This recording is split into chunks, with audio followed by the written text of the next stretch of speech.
Welcome to K-Catalog.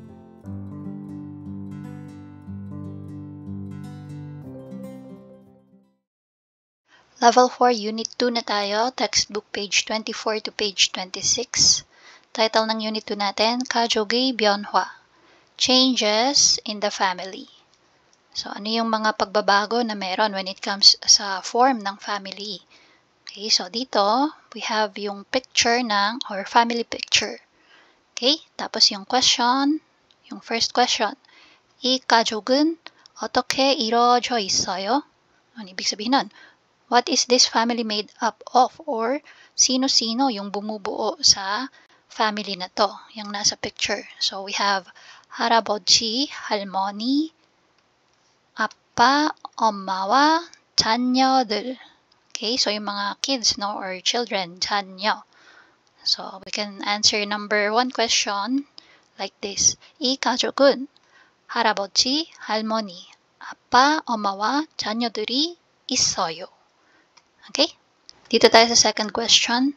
여러분은 누구와 살고 있어요? So, ikaw, sino ang kasama mo sa bahay? Sinong kasama mo nakatira?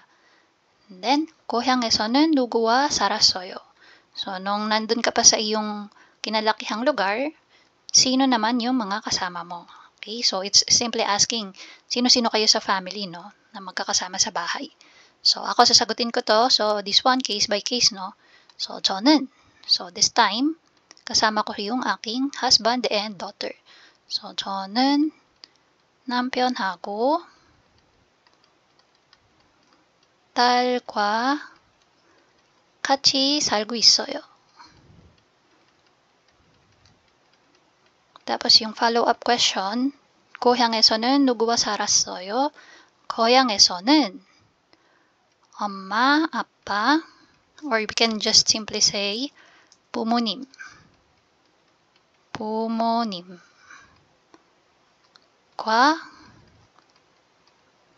동생들이 같이 살았어요. So, kayo din, you can answer it, no? Depende sa kung sino-sino yung kasama nyo sa bahay. Okay, so, dito tayo sa vocabulary natin. This one is page 26. Sabi sa number 1. 대가족과 핵가족의 특징을 알아보세요. So, alamin daw natin yung characteristics ng extended family and nuclear family. Okay? So, dito, no? 대가족, extended. Usually, kasama yung mga lolo at lola kapag extended family, no? And 핵가족 naman is nuclear family. So, ito usually mag-asawa and yung anak. Okay? So, tingnan natin mga characteristics nila. Yung una, sa extended family muna tayo. 부모님을 모시고 살다. Ibig sabihin, live with one's parents. So, kasama ang magulang sa bahay. So, dito, meron tayong picture ng extended family. Magko-color code ako, no? Para mas imagine natin or ma-picture natin paano yung form nila. So, yung first is si lolo at si lola. Okay? So, si lolo at si lola, may anak.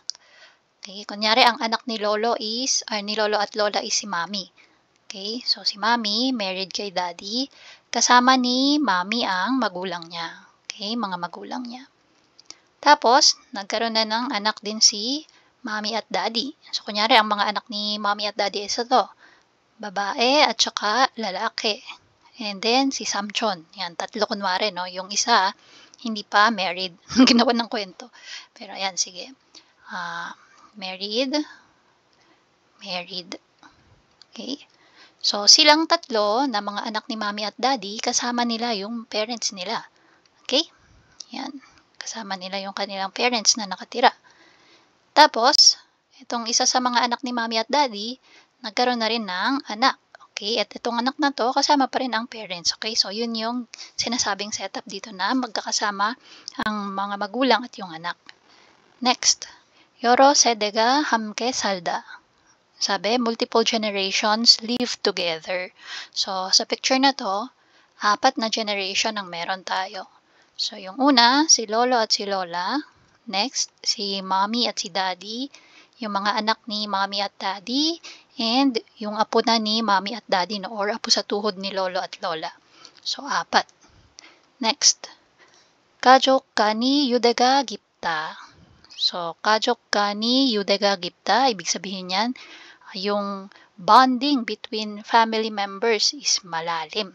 Okay? Bond between family members is deep. Okay, next. 집안이 중요한 일은 어른들이 결정하다. So, when it comes to important matters sa family or sa household, yung mga matatanda or adults ang nagde-decide. Okay, so usually pag ganyan, lolo at lola hanggang kay mommy at daddy lang eh. Sila-sila lang yung madalas na nag-uusap at nagdedesisyon. So, yan yung sa extended family. Next, dito tayo kay nuclear family. So, sabi, 분가해서 살다. So, kung kanina kasama yung mga parents, this time, live separately. Okay? 분가하다, nakabukod. Okay? Live separately. Next, 가사를 분담하다. Ibig sabihin, share sa housework or household chores. Kung ano yung mga gawain sa bahay, pinaghahatian. Next, 각자의 생활을 존중받다. So, each person's life is respected. Okay, 존중받다. So, respected ang bawat isa. Okay, so, usually si mommy, daddy, and anak lang naman, diba? Okay, next. 집안의 중요한 일은 가족이 함께 결정하다. Unlike sa extended family, madalas yung mga matatanda lang talaga ang nagde-decide. So, dito sa nuclear family, so, lahat, no, importante ang opinion. And again, usually naman, mag-asawa. Tapos yung anak lang, no. So, kung medyo malaki na yung anak, so, yun din, sinasama din sa pagdidesisyon. Okay? So, dito, no, 집안이 중요한 일은 가족이 함께 결정하다. Important matters sa family are decided together. Okay? So, yan yung characteristics ng dalawang klase ng family. For item number 2, 현대의 다양한 가족 형태와 특징을 알아보세요. So, alamin daw natin about the various types and characteristics ng modern families. Okay? 현대, modern. Then, various types ng family. Modern. Then, yung 다양한, various. 가족 형태, family type. Okay? So, 특징, characteristic. Yan, sinulat ko na, no? Para hindi natin makalimutan. So, unahin natin yung 다문화 가족. 다문화 가족, multicultural family. So, yung mga asawa ng Korean, when it comes sa ating mga Pilipino or foreigner, no? Kasama ang asawa nating Korean. And then, sa kabaligtaran naman, mga Korean, asawa nila ang foreigner. This one, susulat ko. Multicultural. Tapos yung family, no, 가족. Next, 맞벌이 부부. So, bubu, couple.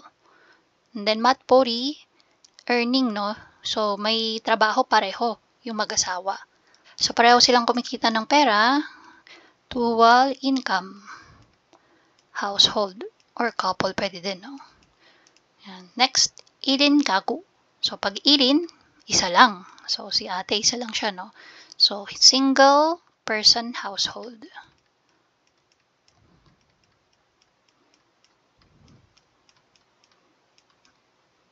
Next, 한부모 가족. So, ito yung mga pwedeng divorce sa husband o kaya na, or sa wife o kaya naman namatayan na ng asawa. So, yan, no. 한부모, ibig sabihin, isang ano lang, no, parent or single parent. Okay, so single parent na type ng family.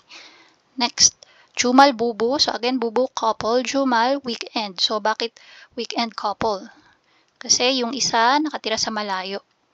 So every weekend lang sila nagkikita or nagkakasama. So yung isa, bababa ng Busan. Tapos si ate girl sa Seoul nakatira. So Monday to Friday, trabaho si Mr. Pagdating ng weekend, akyat siya ulit sa Seoul, no? So that's why 주말 부부. Next, we have 한부모 가족. Single parent family. So, 한부모, single, isa lang yung magulang, no? So, dito, depende sa reason, no? Pwedeng yung, adopted lang siya, yung kid.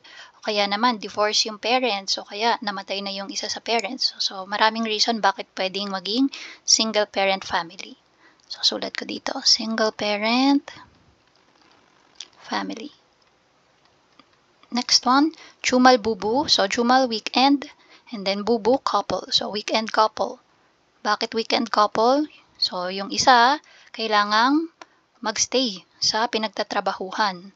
So, Monday to Friday sa trabaho, pagdating ng weekend, babalik sa bahay para makasama yung spouse. Okay? So, that's why tinawag na Jumal Bubu weekend couple. Next, Dokko Nowin. So, anong ibig sabihin yan? Yung elderly living alone. Yan. So, dito sa Korea, maraming ganyang cases, no? Okay. So, sa atin, sa Pilipinas, more on, kasi tayo, no? Tekajok. Extended family. Okay. So, dito tayo sa baba. So, yung mga words dito, parang explanation lang yan dito sa mga binigay na types ng family. So, yung 국제 결혼을 하다, siya yung sa Damonhwa Kajok. And then, 맞벌이를 하다, kay 맞벌이 부부. Ibig sabihin, pareho na kumikita, no, yung mag-asawa. 독립하다, to be independent, mag-isa na nakatira. Next, 한쪽 부모와 살다, so ito yan, no, 한부모 가족. 주말 부부로 지내다, ito siya sa 주말 부부. Yung pagkaka-explain ko nga, no? So, every weekend lang sila talaga nagkakaroon ng time na magkasama. And then, 혼자 살다, mag-isang nakatira. Okay? Not because gusto niyang bumukod, but because wala siyang choice. Okay? So, yun yung difference siguro nila ni Ilin Kagu. Okay? Kasi pareho silang mag-isa, no? So, pag Ilin Kagu, desisyon niya, no, na maging independent, tumira mag-isa. Pag Dokko Nowin, usually, walang choice, no? Either wala nang kasama sa buhay, like lumipas na rin yung kanyang partner, o kaya naman wala silang anak, yan, tapos wala na din siyang partner, yung mga ganun. Okay. Tapos dito, additional, 아이를 낳지 않다. So, ibig sabihin, walang anak. Okay? 아이를 입양하다, to adopt. So, ib양 means to adopt, no? Mag-adopt ng bata. And then, 재혼하다. So, ito yung to remarry. Mga nagpapakasal ulit. Okay? So, yan yung ating vocabulary for Level 4, Unit 2. And that's it. If you find this video helpful, please hit the like, share, and subscribe button. So I still hope to see you in the upcoming videos, and again, thanks for watching.